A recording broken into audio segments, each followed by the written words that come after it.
নতুন মুখ্যমন্ত্রী তার সঙ্গে কি আলোচনা হলো বা আপনাদের কি আগামী দিনে বিজেপির অন্দরে দেখতে পাবে দর্শক? এখন জানি না, মানে এখনো কোনো সময় বলবে, সময় সিদ্ধান্ত নেবে, সময় বলবে, এখনো কিছু জানা যায় না।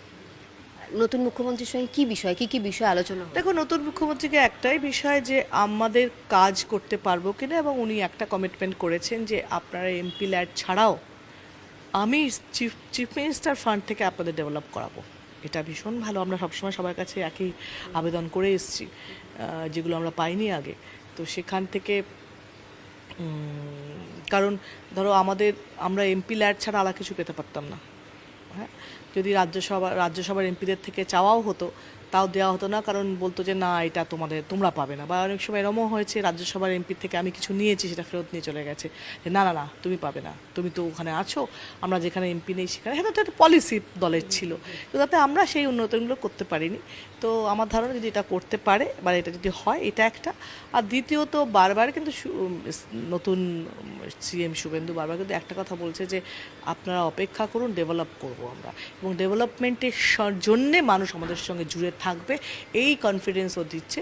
এবং আমার ওর প্রতি একটাতে কারণে ভরসা আছে, ও লড়াকু নেতা। দ্বিতীয়ত, ও রাজনীতিবিদ, মানে ও জন্মেছেই রাজনীতি করার জন্য, এবং ওর জীবনে কিন্তু আর প্রণব মুখার্জি টাইপের আর কোনো জীবন নেই রাজনীতি ছাড়া।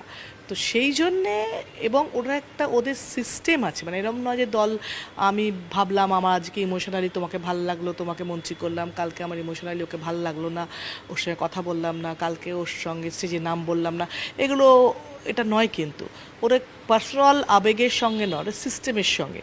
সুতরাং দেখো, এখনও কিন্তু সিনেমাতেও দেখবে স্ক্রিপ্ট কিন্তু একা লেখে না, স্ক্রিপ্টে একটা কমিটি তৈরি, মানে টিম।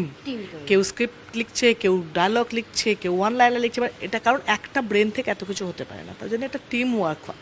তো সেই টিম ওয়ার্কটা ওদের পার্টির মধ্যে আছে, যেটা সিপিএম পার্টি বামফ্রন্টের মধ্যেও আছে। তো সেটা তো আমাদের পার্টিতে ওই সিস্টেমে চলেনি, এটা তো আমাদের পার্টিতে অন্যভাবে চলেছে। তো সেই জন্যে আমার মনে হয় যে এই পার্টিতে অর্গানাইজেশন বা অর্গানাইজড পার্টি, তো বেটার রেজাল্ট হবে। আমার শেষ প্রশ্ন, আপনি কি নিজে থেকে যোগাযোগ করেছিলেন কাকলি ঘোষ দস্তিদার সঙ্গে, নাকি আপনার কাছে ফোন এসেছিল? আমার সঙ্গে যোগাযোগ করেছে, আমি কারোর সঙ্গে যোগাযোগ করিনি। আমার সঙ্গে যোগাযোগ হয়েছিল, আমার সঙ্গে যোগাযোগ করেছিল, তারপর প্রসেস। কিন্তু আমি নিজে থেকে যে আমি যেতে চাই, বা আমি দলের প্রতি বিরক্ত, বা আমি দলের সঙ্গে থাকতে চাই না, এরকম কিচ্ছু আমার তরফ থেকে কোনো দিন এখনো পর্যন্ত আমি কাউকে কোনো দিন বলিনি, বা আমি আসতে চাইও বলিনি, দল বদলাতে চাইও বলিনি, কিচ্ছু আমার তরফ থেকে কখনো না। বিজেপিতে আগামী দিনে বিজেপির টিকিটে যদি আপনার কাছে প্রস্তাব আসে, আপনি থাকবেন, মানে কি ভবিষ্যৎ কিছু জানি না গো এই মুহূর্তে। আর যদি বলো, আমি সত্যি এই মুহূর্তে ব্ল্যাঙ্ক হয়ে রয়েছি, মানে আমি ভাসছি সমুদ্রের মধ্যে, আমি কি জানি না কি কি কি হচ্ছে কি না হচ্ছে, মানে একটা মানে ট্রমার মধ্যে। যে দল, সেই দলটা ক্ষমতায় নেই, মমতা ব্যানার্জি যার সঙ্গে আমি এত ক্লোজ, তার সঙ্গে আমি নেই, এই সবগুলোর মধ্যে আমি একটা অদ্ভুত জায়গায় রয়েছি, মানে ভবিষ্যৎ কিচ্ছু বলতে পারছি না।